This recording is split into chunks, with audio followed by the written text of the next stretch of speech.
aku wong iki brangasan. Heeh.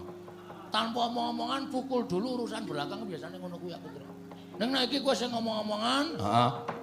nek ngayal jawel aku asik kate. Tenan, Gong. Tenan. Hah, Seneng aku.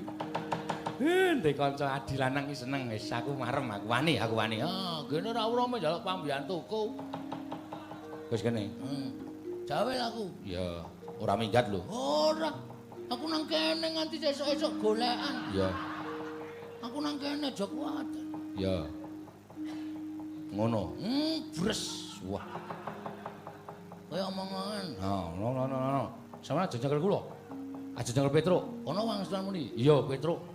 Sampeyan kenging dilekno mboten nek kono muni. Ora. Tanganmu beri langsung jawel aku. Oh, bres. Oh ya. Ya, Mantep kudu mantep. Set bres. Ya. Bres ki nonyo apa udan? Wis semane.